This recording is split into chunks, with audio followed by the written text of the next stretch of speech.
What's going on, fellow web developers? My name is Tyler Potts, and in today's video we're going to be building a to-do list application with local storage. Now, a lot of you asked for local storage, so I've added it into this video. So today you're going to learn how to use HTML, CSS and JavaScript to create this persistent to-do list application. Now let's have a look at it. So you can see here we have this what's up and then name here.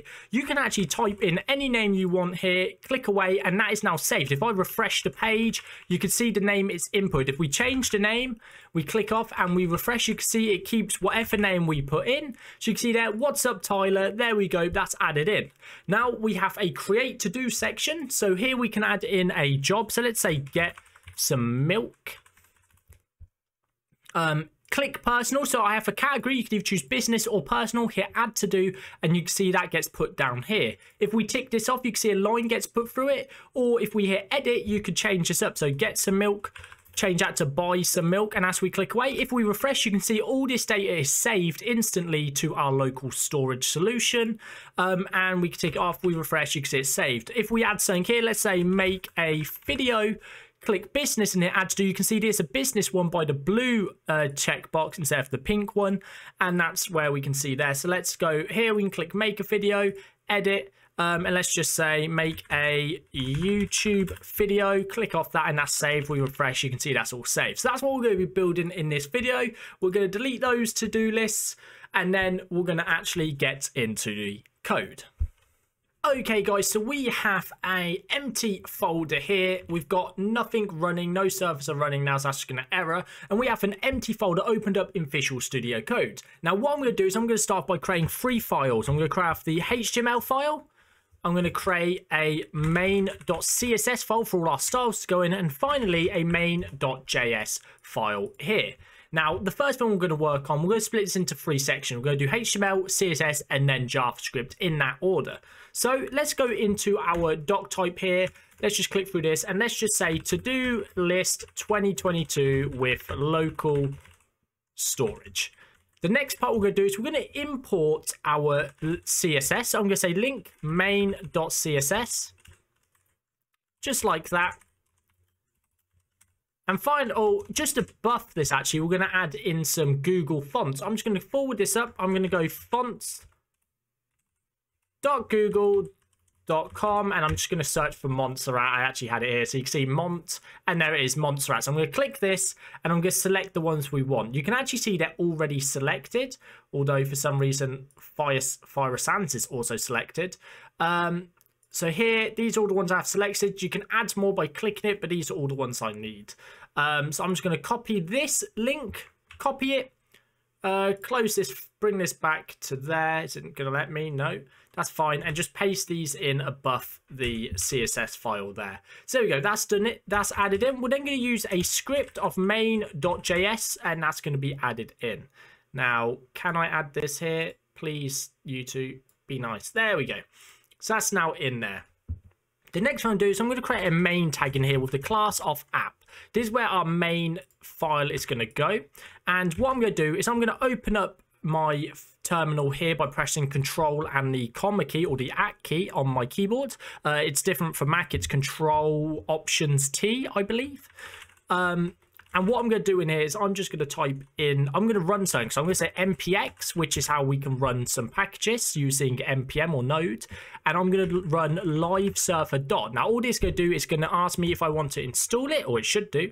But because I've done it already before, it might not. There you go. So it'll ask you if you want to install it. You hit Y and hit enter, and then that will allow this to run. Now, this server is running here. So if we say something like hello world, hit save, you can see it auto refreshes on the right here with the new stuff there, which is perfect. That's exactly what we want. So let's just close that. We don't need to open, it will still run in the background. And here we go. So we've got our main app. We're going to then need to get the greeting section. So we're going to say section.greeting, and then in here we're going to have a h2.title. Now under here I'm going to say what's up, comma, and then I'm going to pass through an input field of type text. We're not gonna have a name, but we will have an ID. The ID will just be name, like that. And then we're gonna set a placeholder to name here. Hit save, and there you go. You can see what it looks like there on the right. Obviously, we're gonna style this up a bit later, so bear with the ugly styling for now.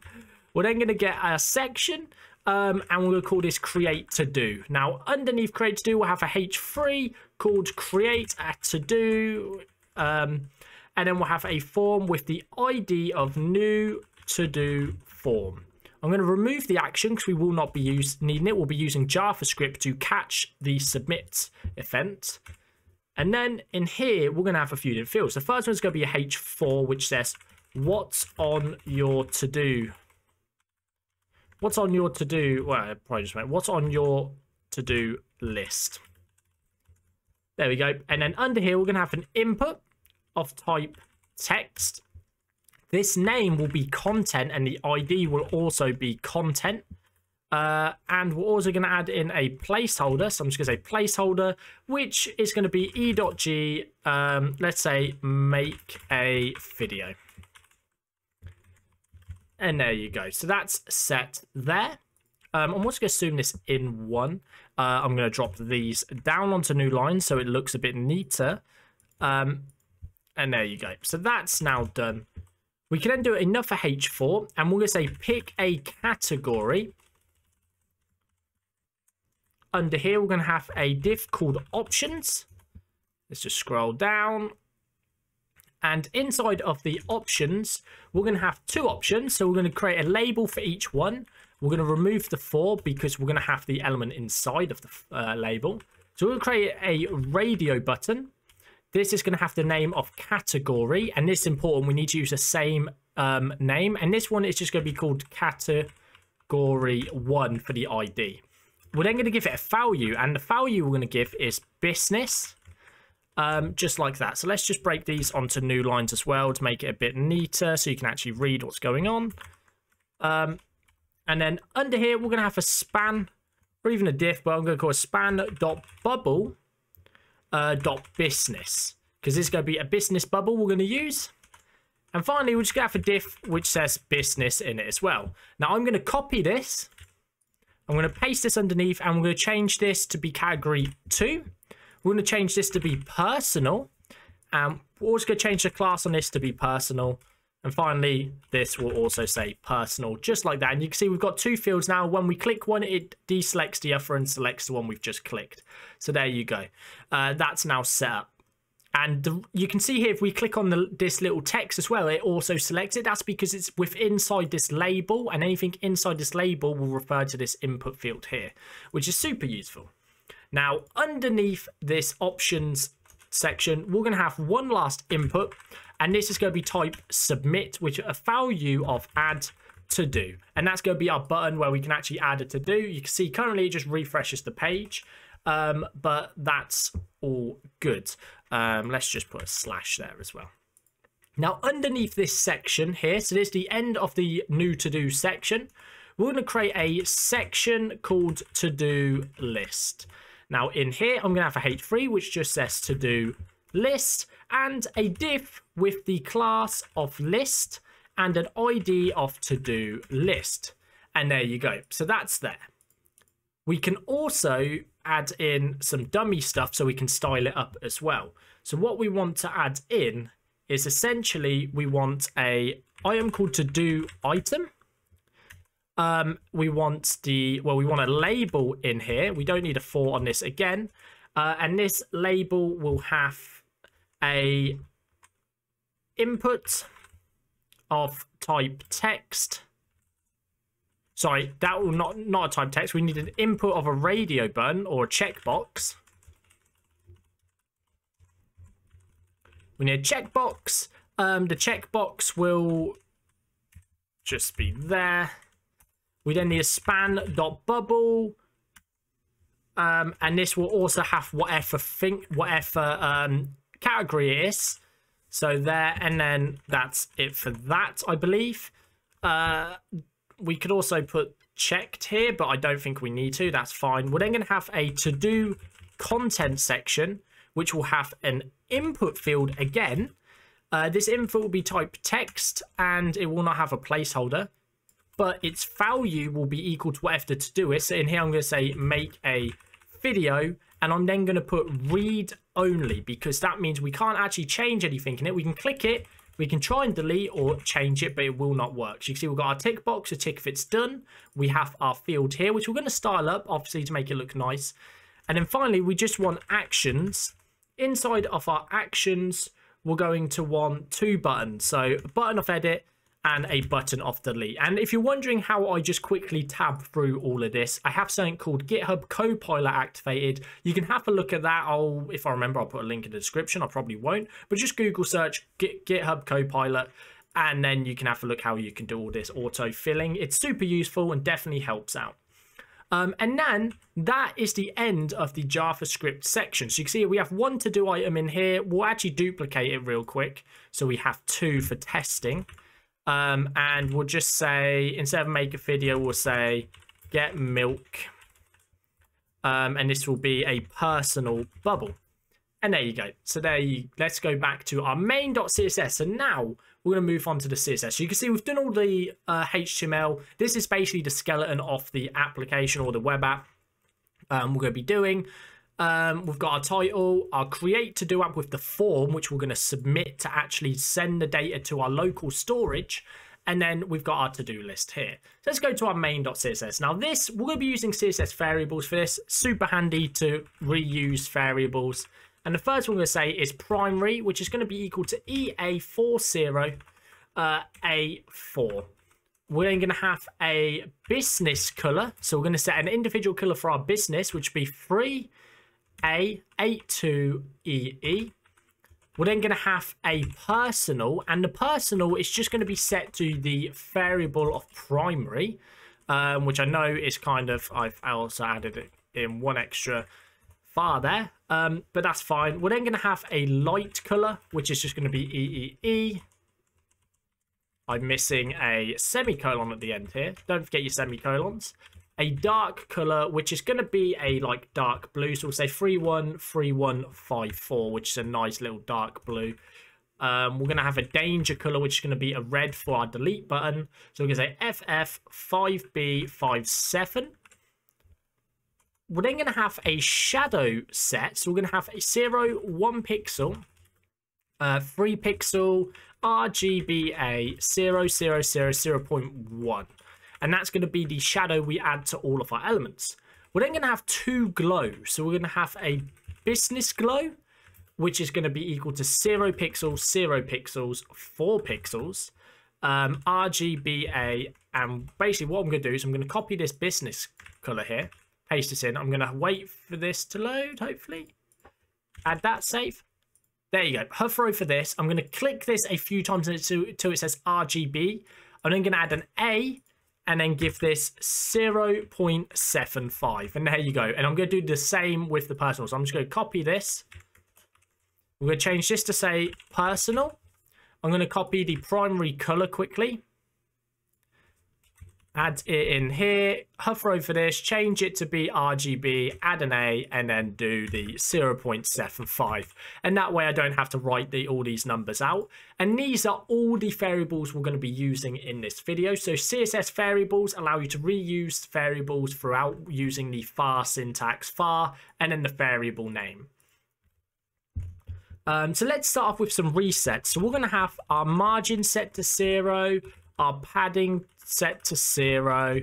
We're going to have a box sizing of border box, and finally a font family of Montserrat, which is the color we just imported from Google at the top here. So this is what this is, our Montserrat color here.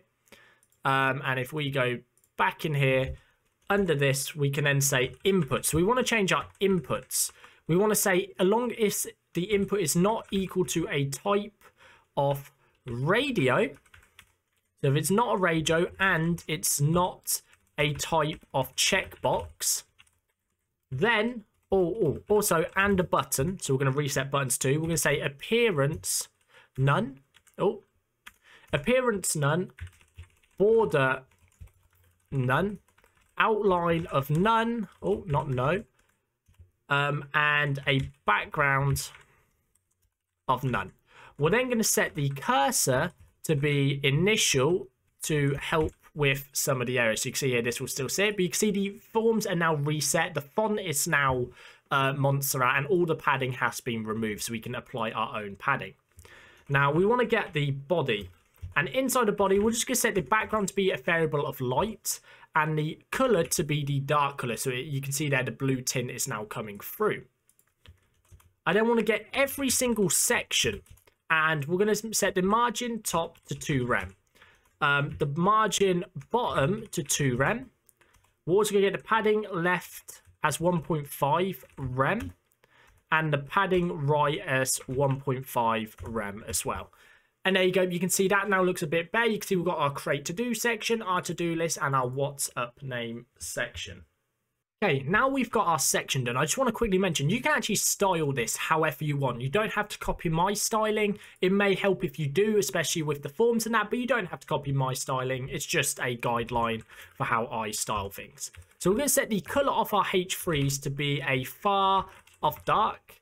Although that's already set up there, I've set it here because we're going to add a few more styling too. We're going to say font size is equal to 1 rem, which is going to bring it down quite a lot to make it a bit smaller. We're then going to give it a font weight of 400, which is going to be a regular, and then we're going to give it a margin bottom of 0.5 rem. And there you go. That should make some space between our titles here. Then we're going to style our H4s. Now we want this to be a color of the gray.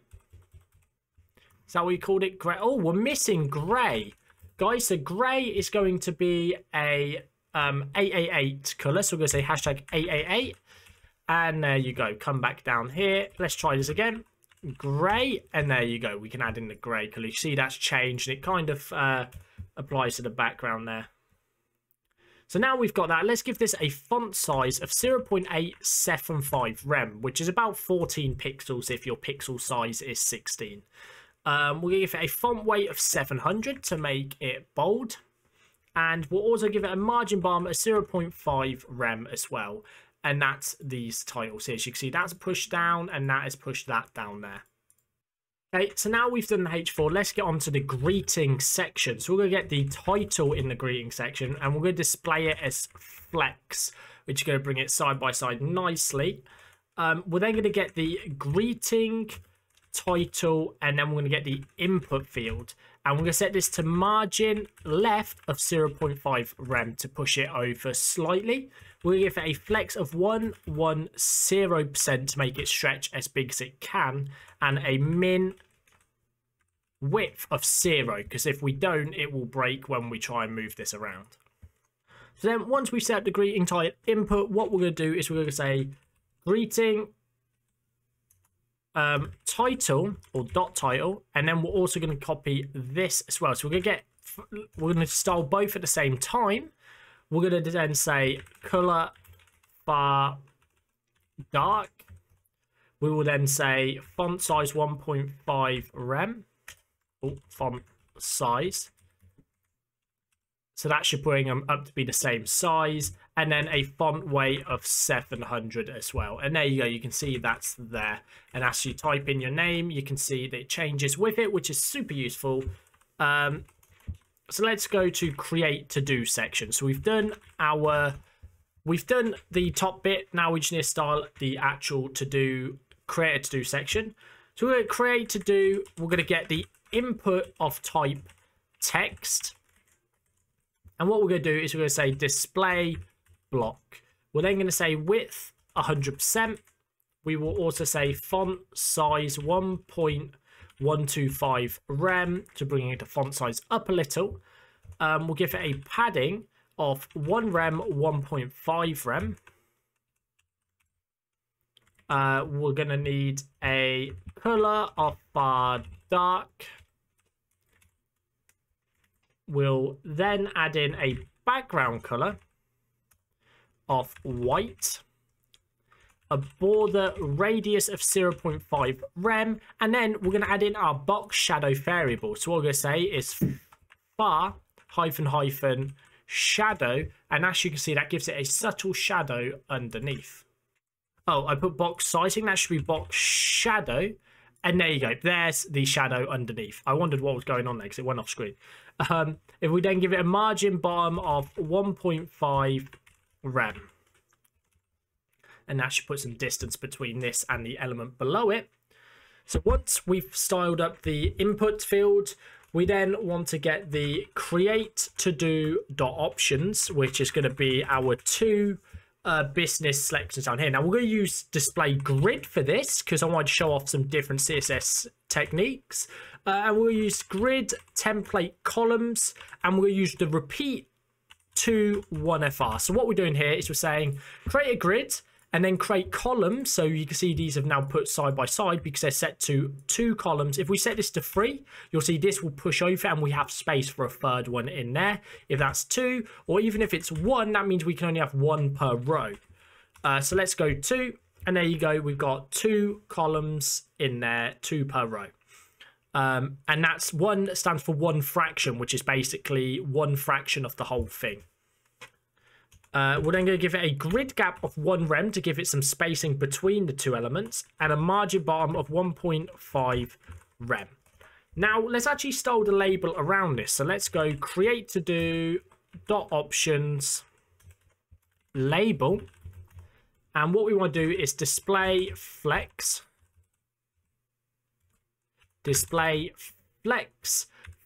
direction column. We want align item center because we want to bring everything into the middle. We're going to say justify content center as well to bring everything in the vertical middle. And then we're going to give it a padding of 1.5 rem around the sides, a background color of white, and a border radius of 0.5 rem, along with the same box shadow we added before. So we're going to say box shadow far shadow. And there you go. You can see we've got the same shadow there. And now you can see as we click, they still change. You can actually click the actual label to make this change there. We're then going to also add a cursor of pointer to actually give it a bit of pointer there. And there we go. So we've got the label. Now the next thing we're about to do is actually reset the type equal to radio, and also input type equal to checkbox. And what we're going to do is we're going to display none. We don't want to see them.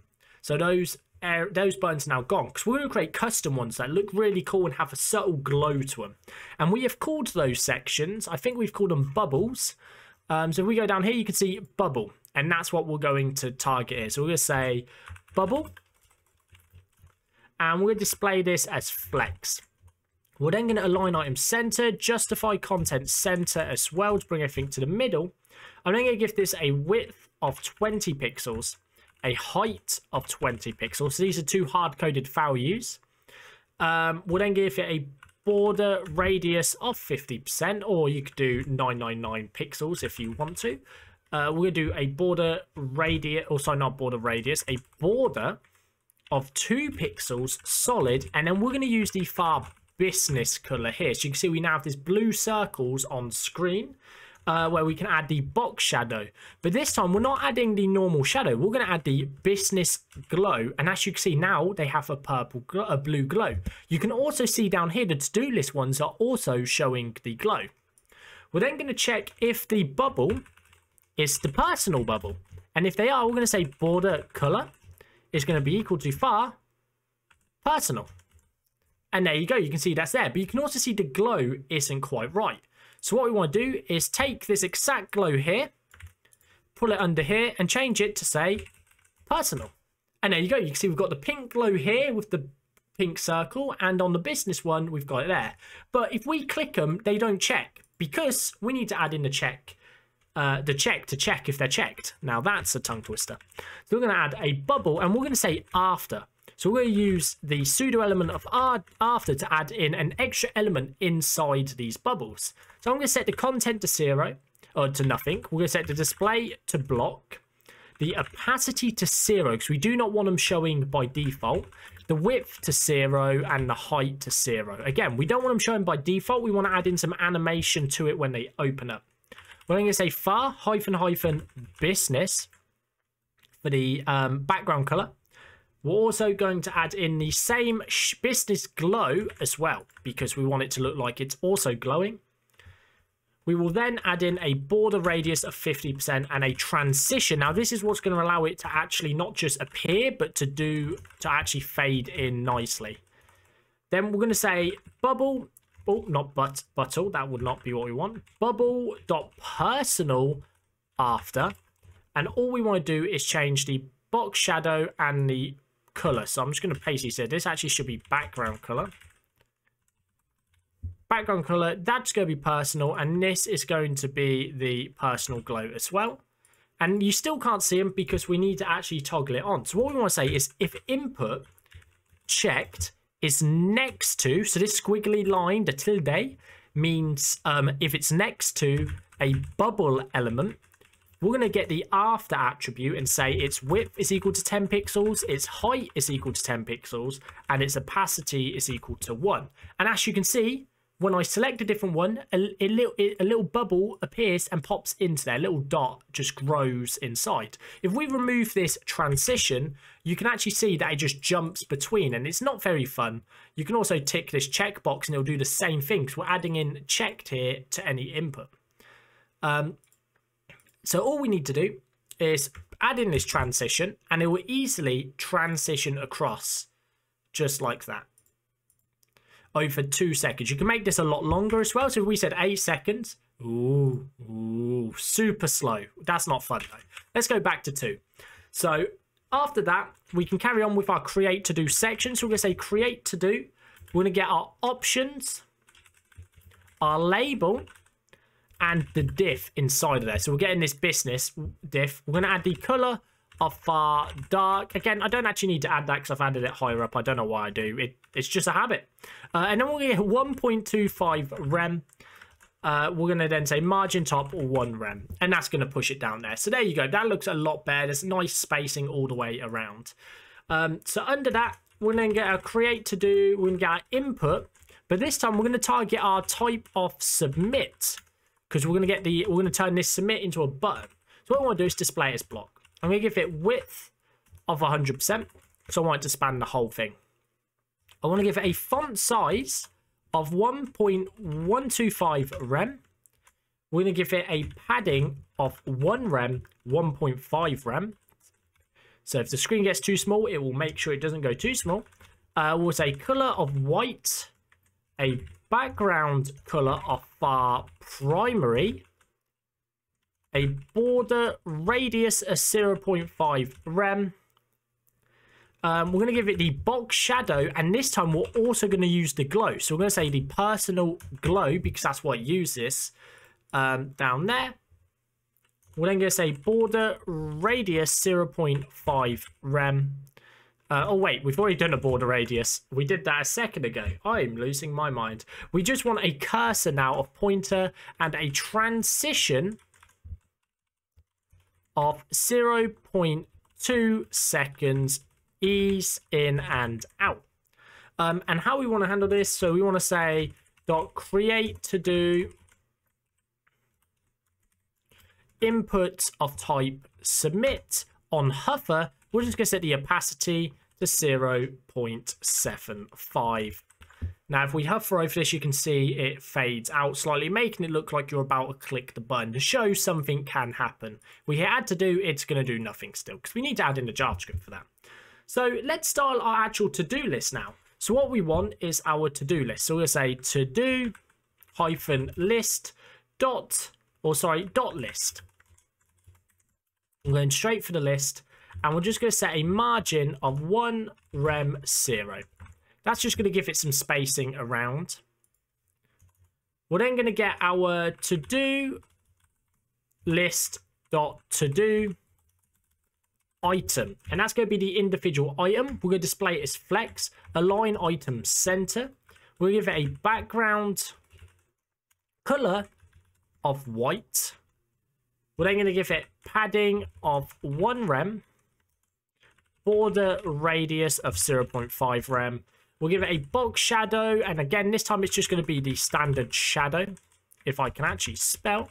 So there you go, you can see it's looking pretty good so far, but we're missing one thing, and that is the margin bottom of 1 rem to give it some space.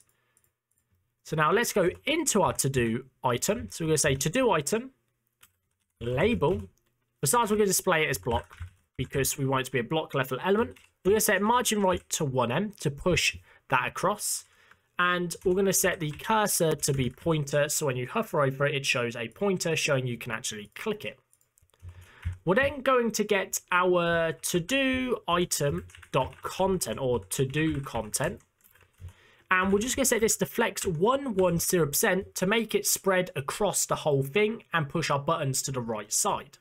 Now, once we have done our to-do content, we just want to do our to-do content input. And that should be to-do item. To-do content input. And this is going to obviously be the input field. So we're going to set the color to be a far of dark. Now this one's actually more important because it's inside an input and it needs changing. We're then going to set the font, not the font, well, the font size to be 1.125 rem to make the text bigger. We're then going to set the to-do item.actions. And inside here, we're going to display that as flex and align item center. We're then going to say to-do item.actions button to target the singular button. We're going to display its block, give it a padding of 0.5 rem. We're then going to give it a border radius of 0.25 rem. Again, you can't see this until I add a background color. So let's add a background color of for just a standard. Actually, we'll do this per button so they have their own. So we'll say color is white, cursor is pointer, and transition is 0.2 ease in and out. Now under here, we're going to target the to-do item.actions and then .edit button.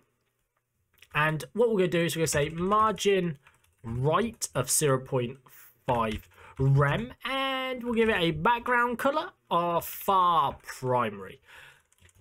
Oh god, there's so much CSS in this stuff. So you can see there the edit button is looking good. Let's just copy this, paste, remove the rem, oh, not the whole thing, remove the margin bar, change this to be delete, and change this to the danger class we added there. And I spelled delete wrong, and there you go, you can see there. We also want to add a hover effect, so let's just copy this, add in hover, and just set the opacity to 0.75 like the other button. As you can see, they now have some sort of hover effect. Finally, there's one more thing we need to do, and that is to do item.done. So if the to do item is done, we're going to get the contents input, and we're going to say text decoration line through to strike it out, and the color is going to be equal to far gray to make it gray. So now let's have a look at that. Looks like let's go in here, let's go to the top, and let's find, oh, let's go to a to-do item and add the class of done. And there you go. This would normally be ticked, but that's going to be done in JavaScript, and you'll see here it says make a video, and that is now ticked out, and we can click edit, delete, add to do, and all of those as well. So let's just comment out all of these to-do items because they're not actually needed. They were just there to show us what the style would look like. And let's move on to the JavaScript where we are going to code up some magic to make a cool little functionality for this. Okay guys, so we're going to start off with window.addEffect listener of load. We're using an arrow function for this because I'm not supporting IE, and then I'm going to create a global variable. So if you don't add let or far or anything to a variable and you just set it equal to something, let's say json.parse, and we're going to say local storage get item to-dos, or it's an empty array. So what we're doing is we're saying if there's any to-dos saved in our local storage, we're going to get those. And our local storage, if we press F12 here, we go to application, and here you can see there's this to-dos here. We can actually delete the rest of these. We delete Tyler and this, and we refresh. You can see this is where it will be stored. So any local storage item will be stored here with a key and a value, and we're going to get that here. We're also going to be encoding it as JSON string, so that's why we're using JSON parse to actually unlock it. But anyway, if we use this to-dos, it makes it a global variable. So we can actually use it outside of here. We'll have to set a timeout because obviously this wouldn't have happened until after the window has loaded. But yeah, you can use this variable outside of this or wherever it is. It's now a global variable. And that's what happens when you declare it without a const or a let or some sort of pre-variable declarative thing. My brain turned off there for a second. Name input is equal to document query selector name. So we're going to get name input, the to-do list. Actually, we're not getting the to-do. Well, we are going to get the to-do list, but what we actually want to get first is the new to-do form, which is going to be hashtag new to-do form. We're then going to get the username, which is going to be set to localStorage.getItem username or an empty string. We can then say name.input is equal to username. So that's going to say whatever is in our local storage, it will pull it here. So under here, let's say name input dot add event listener of change. Now we're going to listen for any change that is made. We also want to pass through the event here. And what we'll say is local storage dot set item. So this time we're actually going to set an item in our local storage called username, and we're going to set it to the value there. So hit save. If we go here and we say Tyler and I click away and I refresh the page, you can see that's now changed to Tyler. Let's have a look how that works. You can see here there's now a key and a username there. If I delete that and I refresh the page, you can see it's removed.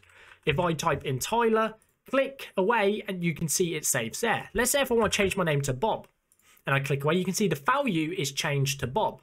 It doesn't create a new entry, it just updates the current entry with the same key, because you can only have one of this key.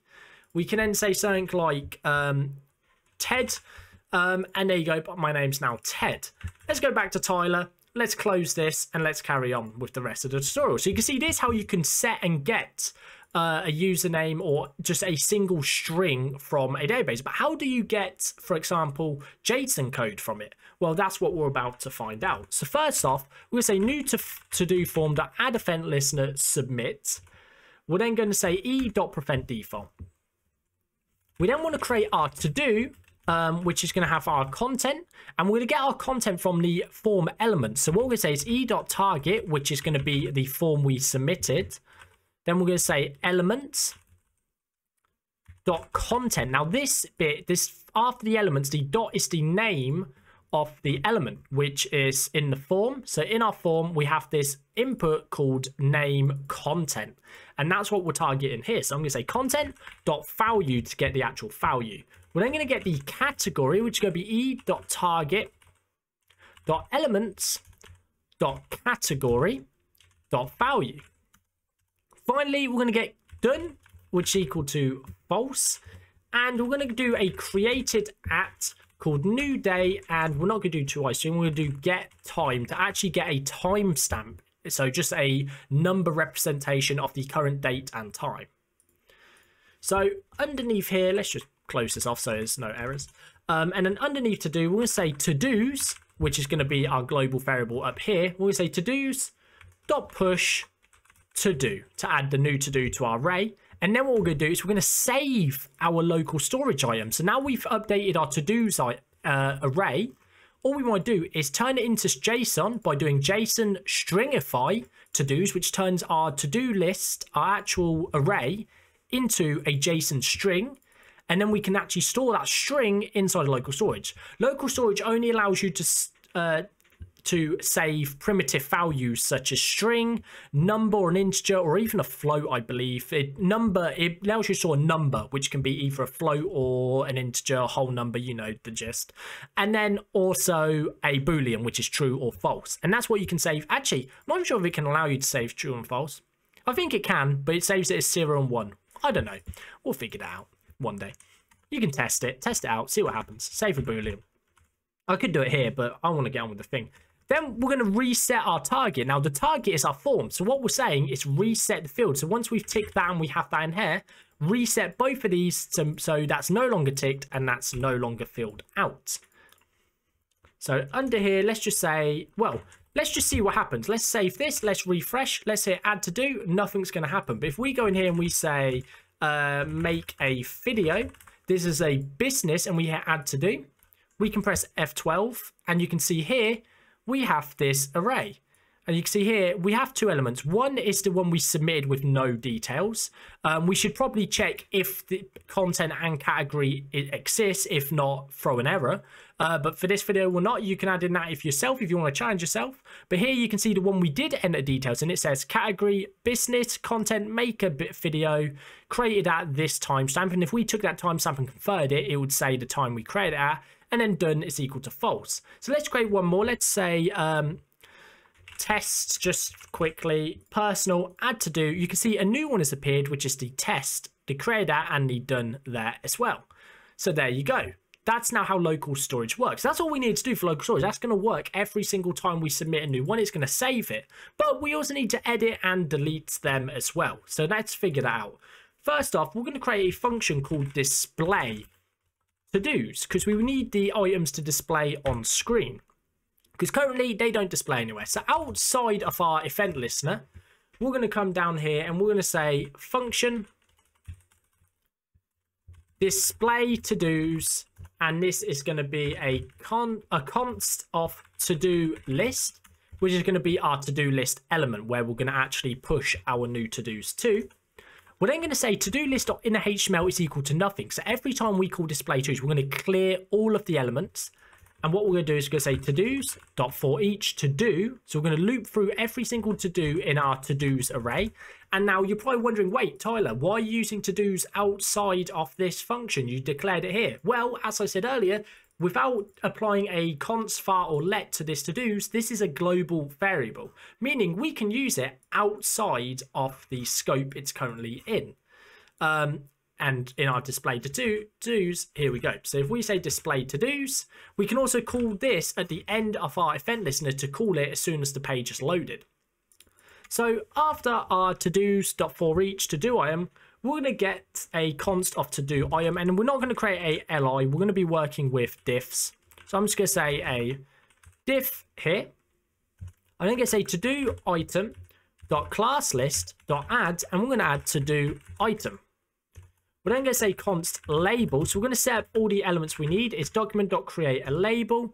We're going to have a const input, which is equal to document create an input, which is going to be our checkbox at the start. We're then going to get a const of span, which is going to be equal to creating a span element. We're then going to get our content diff, which is going to be a document.create element, and this is going to be a diff. We're also going to create another diff, which is called actions, which is going to hold our actions inside of it. We're then going to create our final two ones, which are going to be our button and a delete button. Also, I'm just going to call this delete because it kind of works with how we've got it all currently working. So there you go. What's that error? Delete is not allowed as a variable. Okay, so this actually has to be delete button. There you go. Interesting. I didn't know delete was a reserved word. So under here, what we're going to say is input dot type. So we're going to get this input element here, and we're going to set it equal to a checkbox, because that's what we're going to check to select if it's done or not done. We're then going to say input.checked is equal to to-do.done. So this will tell it if it's done or not done. Then what we're going to do is we're going to set the span inside of it to say class list dot add, and we're going to add the bubble class to it. So you're not going to see anything here yet, but you can see that's now added. We can now say if to-do.category is equal to personal, then we're going to add a span class of personal, else the span class of business. So that will tell it if it's blue or pink.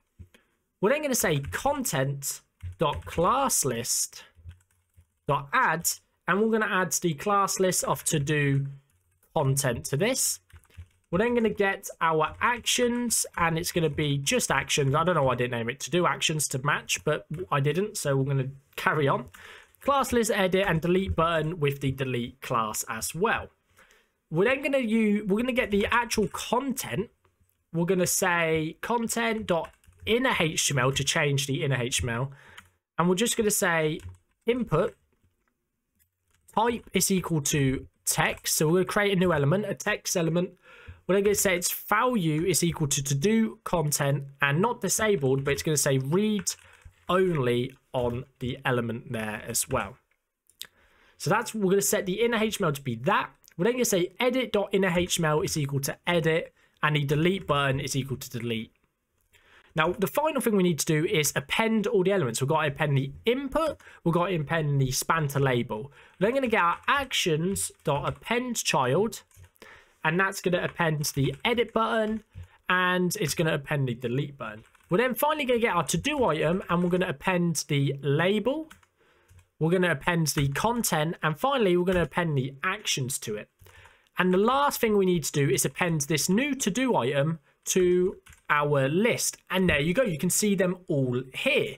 The only issue is none of this functionality actually works. This isn't working. This doesn't work yet. The edit button doesn't work, and the delete button doesn't work either. So what we want to do is go underneath this, and we just want to say if to-do.done.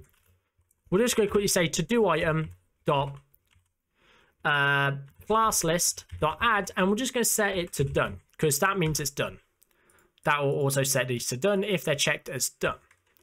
We're then going to get our input value at the top here. So obviously we created this input element here, which is going to be this checkbox you can see here. And we want to add an event listener here. So we're going to say on click, we're going to create a event listener. And inside of here, we're going to say to-do.done is equal to target.check. So we're going to check if what we've clicked is checked. We're then going to say LocalStorage.set item to-dos is equal to our ring. So every time we update something, we want to call this local storage and set it here. We're then going to say if to-do.done, we want to basically say to-do item adds done, else we want to say remove it, because that way we're going to actually toggle it's done or not. And finally, we want to redisplay our to-dos, because we're going to be making a change. So any change we make, we're going to want to redisplay our to-dos and resave it to our local storage. So let's hit refresh and let's hit toggle. And now you can see it actually strikes out the content, which is exactly what we wanted. And if we refresh, you can see it actually remembers that it's been checked. And if we refresh again, you can see it remembers it's been unchecked. So that is working. We then need to do our edit button. So we want to be able to edit these. So we're going to say add event listener, click. We're going to get an E, and all we want to say is const input is equal to do item, or actually content, because we want this content button here we create, because that's where the actual input is being stored. You can see we're storing this new input in there. So we're going to get the content query selector of input. We'll set input.read-only. It's all files. Actually, we'll do a different one. We're going to say remove attribute to completely remove the read-only value. We'll set input.focus so it actually highlights it. And then we're going to say input.add event listener. And I'm going to say blur. So that means if we click outside of the input field, it's actually going to stop editing. So here we'll say input.set read-only to true. So we're going to make sure it's true. We're going to set to-do content to the new value. We'll set our local storage, and then we're going to redisplay our to-dos. So let's try this out. So let's refresh. Let's edit this one we actually lost. You can see it highlighted in here. I can now say make a coffee. I don't know, I'm just making that up. And there you go. That's now, if I click out of this and I look, it's no longer editable. If I refresh, you can see it's saved, and now I can tick it off or untick it as well. So now all we have left to do is delete. So underneath our edit button, you guessed it, we're going to add a delete button, click event listener, and we're just going to say to-dos is equal to to-dos.filter, not with created at. Instead, we're going to say this is going to be T, and if T is not equal to to-do, so if they're not the same, then we're going to delete it because we've clicked it. So we're just going to remove the one we've clicked. And we're going to say local storage dot to-dos is equal to that, and we're going to display there. So we're going to save it again and redisplay. So let's refresh and let's delete make a coffee. And there you go. You can see it's deleted. If we refresh, that's completely gone. if we tick the test, untick it, change it, let's add a new one. Let's say my new to-do. It's a personal one, add to-do. You can see it's been added right there. Now, there's a couple of things I want you guys to take away from this. So that is a tutorial. I hope you've learned a lot of different things inside of JavaScript, inside of CSS, and also in HTML as well, and learned some things you can actually do with it. But what I want you to do now is I want you to order these in by date. So you may have noticed when I create the to-do, I actually add a created at date with a time. What I want you to learn is how you can order these to be the latest one. So my new to-do is at the top by ordering it a date in the display to-dos. Now I'm just going to say this. You can do something such as this to-dos dot sort I'm not going to tell you anything else. I'm just telling you, you can see there's a function there and you could learn how to do that. So that's the only takeaway I'm going to give you from this. But for now, I hope you've learned something new. If you have, don't forget to leave a thumbs up, smash that subscribe button, and I will see you in the next video, guys. So thank you very much and peace out.